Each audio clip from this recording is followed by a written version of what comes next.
سلیم بخاری صاحب موجود ہیں، سینئر جرنلسٹ ہیں. تھینک یو ویری مچ بخاری صاحب وقت کا. سر کس طرح سے دیکھتے ہیں آپ اس معاملے کو؟ مطلب یہ سٹارٹ ہونے سے پہلے ہی نان سٹارٹر ہو گیا یہ معاملہ، اور اگین وہی بات کہ مطلب کنٹروورسی آ گئی یہاں پہ بھی، مسترد کیا تحریک انصاف نے، which is an aggrieved party in a way if you see that. دیکھیے بہت شکریہ آپ کا، آپ نے یاد کیا اپنے پروگرام میں. سب سے پہلی بات یہ ہے کہ یہ ایک پہلا پریسیڈنٹ بننے جا رہا ہے کہ اس قسم کی مداخلت کے حوالے سے ایک کمیشن بن گیا ہے اور وہ پروب کرے گا کہ کسی لوگ جو ہیں وہ انصاف کے حصول میں یا انصاف کی ڈیلیوری میں اثر انداز ہوتے ہیں یا نہیں. اس سے پہلے کوئی رواج نہیں ہے ایسا. تو میں اس اعتبار سے سمجھتا ہوں کہ ایک اچھا اومن ہے کہ جو عدلیہ کے معاملہ جات میں ایگزیکٹو کی یا جو سرکار ان کی مداخلت جو ہے اس کو کسی نے چیلنج کیا ہے اور اس کے اوپر باقاعدہ ایک کمیشن بن گیا ہے جو اپنی رپورٹ جو ہے وہ یعنی فائنل کرے گا.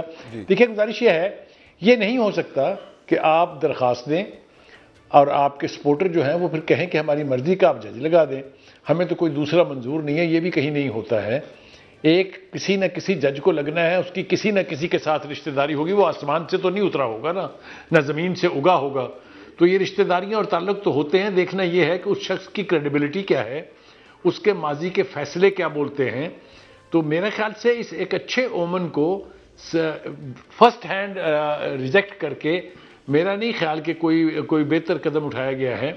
میں سمجھتا ہوں کہ اگر اس کا رواج پڑ جائے کہ عدالت کے معاملے میں آئندہ کبھی کوئی جسارت نہ کرے مداخلت کرنے کی، اور جنہوں نے کی ہے انہیں اگر ثابت کر دیا جائے تو ان کو ایسی سزائیں دی جائیں کہ آئندہ کوئی یعنی اس طرح کے اقدام کی جرات بھی دوبارہ نہ کرے. لیکن جب تک حقائق سامنے نہیں آئیں گے، جب تک کمیشن کی رپورٹ سامنے نہیں آئے گی، اس وقت تک کچھ بھی کہنا جو ہے وہ قبل از وقت ہے. لیکن سلیم بخاری صاحب ٹی او آر کا تعلق ہے میں صرف اس میں ایک چیز ایڈ کر کے آپ سے پوچھ لوں. ابھی جو جسٹس صدیقی والا معاملہ ہم نے دیکھا، وہاں پر ایک آپشن تھی، وہاں پر ایک معاملہ بنایا جا سکتا تھا کہ ہم نے ایگزونریٹ کر دیا، ونڈیکیٹ کر دیا.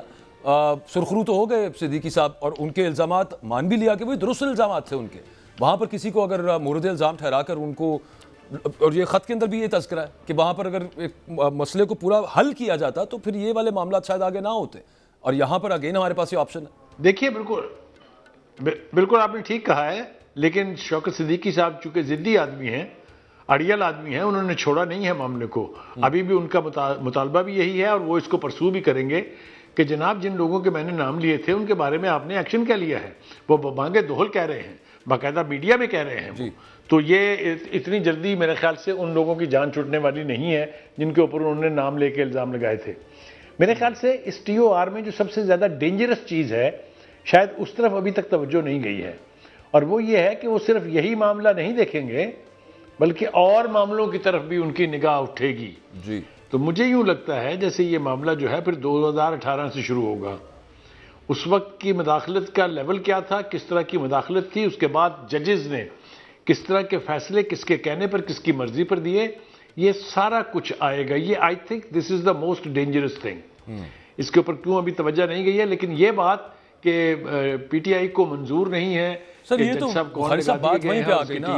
مطلب یہ اعظم نذیر تارڑ صاحب نے اپنی پریس کانفرنس میں بھی کہا تھا کہ 2018 یا اس سے پیچھے بھی چلے جائے کمیشن تو کوئی مسئلہ نہیں ہے، یہ انہوں نے کہا تھا. اچھا اگر ہم 2018 سے شروع کرتے ہیں تو اس کا مطلب بڑا سیدھا سا ہے، اور وہ یہ ہے کہ اس وقت کی جو کابینہ ہے وہ اس وقت افیکٹی تھی، اور وہ یہی الزام لگا رہے ہیں کہ ایگزیکٹو کی مداخلت تھی اپنے مطلب مقاصد حاصل کرنے میں اور ان کو دیوار سے لگانے میں.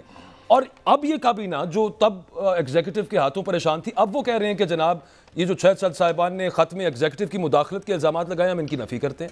یہ کیسی بات ہے؟ نہیں دیکھیے، وہ حکومت وقت جو ہے وہ اس میں اس طرح سے چونکہ فریق نہیں ہے. بات اداروں کی ہے جنہوں نے مداخلت کی ہے. اس حکومت کے دور میں وہ مداخلت نہیں ہوئی، نہ انہوں نے کروائی ہے. وہ اگر وہ اس طرح سے ڈیفینسو پر ہیں تو غلطی کر رہے ہیں. پی ڈی ایم گورنمنٹ میں بھی شہباز شریف صاحب اس وقت پرائم منسٹر تھے جب کا الزام ججز لگا رہے ہیں، اور ایگزیکٹو کے انڈر ہی ہیں ادارے. سر دیکھیے، حکومت پر الزام حکومت پر نہیں لگا ہے. باجوہ صاحب میری بات کو سمجھنے کی کوشش کیجئے. یہ نہیں کہا جا رہا کہ فلاں وزیر نے یا وزیر اعظم نے یہ کرایا تھا. بالکل ٹھیک ہے. یہ کہا جا رہا ہے کہ فلاں ادارے جو ہیں وہ کر رہے ہیں یہ. تو بات جو ہے ان اداروں تک ہی محدود رہے گی، اور ان کو ثابت کرنی ہوگی دو چیزیں. انہوں نے نام کسی کا نہیں لیا ہے. شوکت صدیقی صاحب کے برعکس انہوں نے جنرلائز ٹرم میں یہ بات کی ہے اور ایک خاص کیس کا حوالہ دیا ہے جو بانی پی ٹی آئی کے خلاف فیصلہ ہوا ہے. تو اس کی نوعیت بہت مختلف ہے، لیکن جیسا میں کہہ رہا ہوں اسے سرفیس پر دیکھنے کی ضرورت نہیں ہے، اس میں بہت سے پینڈورا باکس کھولنے جا رہے ہیں. میں تو اسی طرف کہہ رہا تھا نا سر کہ کانٹرڈکشن ہے. ایک پینڈوراز باکس اگر کھل جائے گا 2018 والا تو ہم ایگزیکٹو کا جب ورڈ آئے گا تو پھر اس میں ہم ادارے گنیں گے. اب یا تو یہ ہے کہ اس میں لکھ دیا جائے کہ ایگزیکٹو مائنس ادارے ان پر الزامات کی نفی کرتے ہیں تو وہ تو ایک الگ بات ہوتی. پھر دوسری بات یہ ہے کہ شوکت صدیقی صاحب نے جو الزامات لگائے سر ان کی بابت کوئی ثبوت تو ان کے پاس بھی نہیں تھے. کوئی ملاقات کی فوٹیج جنرل فیض کے ساتھ تو ان کے پاس بھی نہیں تھی سر. دیکھیے گزارش یہ ہے کہ انہوں نے جو الزام لگائے تھے اس کو فوری طور پہ انہوں نے ریجیکٹ تو ضرور کر دیا تھا جی، لیکن وہ جس بات پہ بضد ہیں وہ کہتے ہیں میرے پاس اس کے ثبوت ہیں. میں ثابت کروں گا کہ یہ میرے گھر آئے تھے 2 دفعہ. میں ثابت کروں گا کہ انہوں نے مجھے کیا ڈکٹیٹ کروایا تھا. یہ ثابت اگر نہیں کریں گے تو ان کا بھی کوئی کیس نہیں ہے. یہ اگر آپ مجھے کہنا چاہ رہے ہیں کہ ثبوت ہو یا نہ ہو بس تن دیں، یہ نہیں ہوتا. یہ کمیشن کی رپورٹس میں اس طرح کی کوئی بات نہیں ہوتی. آپ کو اپنے الزام ثابت کرنے پڑیں گے. ان 6 ججز نے 2 غلطیاں کی ہیں میرے نزدیک. ایک غلطی یہ کی کہ they address the letter to a wrong place. جو جوڈیشل کاؤنسل ہے وہ ججز کے کنڈکٹ کو دیکھتی ہے، ججز کی شکایات کو سنتی ہے. یہ لیٹر یا جانا چاہیے تھا اسلام آباد ہائی کورٹ کے چیف جسٹس کو یا پھر چیف جسٹس آف پاکستان کو. سر وہ دونوں کو لکھا انہوں نے لیٹر. ایک بات ان دونوں کو لکھا، وہاں سے جواب کوئی نہیں آیا. وہ کہتے ہیں کہ ہم نے سپریم جوڈیشل کاؤنسل کو اس لیے لکھا کہ ہمیں کچھ ایسا طریقہ کار آگے کا بتائیے کہ تاکہ ہم مس کانڈکٹ کے مرتکب نہ ہوں، اور اس وجہ سے ان کو وہ کہتے ہیں وہ خط کے اندر انہوں نے لکھا ہوا ہے. دیکھیے اگر تو آپ مجھے یہ بتا رہے ہیں کہ جو درخواست گزار ہو وہ جس طرح چاہے گا اس کے مطابق فیصلہ ہونا چاہیے. وہ اگر جوڈیشل کمیشن کو خط لکھ دے تو ان کو بتانا چاہیے کہ اب آگے کیا کرنا ہے. یہ ایسا کچھ نہیں ہوتا بھائی. زمین پہ رہیے نا، let us be on ground realities. یہ نہیں ہوتا، اس کے اوپر اعتراض اٹھ چکا ہے. دوسری بات یہ ہے کہ ایک بات ہم بھول رہے ہیں کہ اس پورے پروسیس میں chief justice of Pakistan is on board. اس کمیشن کی تشکیل کا فیصلہ ہوا پرائم منسٹر، اٹارنی جنرل اور چیف جسٹس آف پاکستان اور ان کے ساتھ ایک اور سینئر چیف جسٹس اور رجسٹرار جو ہے ہائی کورٹ کے. یہ بات ہوا میں نہیں ہے. یہ صرف شہباز شریف کی مرضی پر منحصر نہیں ہے کہ وہ اس کو کیا رنگ دینا چاہیں گے یا کیا فیصلہ کرانا چاہیں گے. It's more serious than that. تو میرے خیال سے تھوڑا سا انتظار کرنا چاہیے اینڈ لیٹ اس سی کہ اس کی آؤٹ کم ہوتی کیا ہے، کس کس طرف انگلیاں اٹھتی ہیں، کس کس کے گریبان میں ہاتھ جائے گا. یہ انتظار کیے بغیر میرے خیال سے پری جج کرنا زیادتی ہوگی. ٹھیک ہے، بہت شکریہ، تھینک یو ویری مچ. سلیم بخاری صاحب آپ نے اپنا قیمتی وقت دیا، ہمارے ساتھ موجود تھے، اپنا تجزیہ دے رہے تھے. بریک لیتے ہیں، بریک سے واپس آئیں گے. حبیب اکرم صاحب ہمارے ساتھ موجود ہوں گے.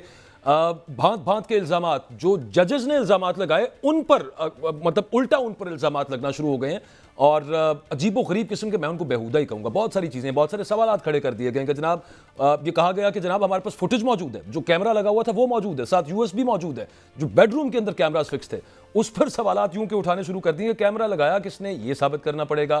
فوٹیج جو اس کے اندر ہے وہ کہیں AI فوٹیج تو نہیں ہے، یہ ثابت کرنا پڑے گا.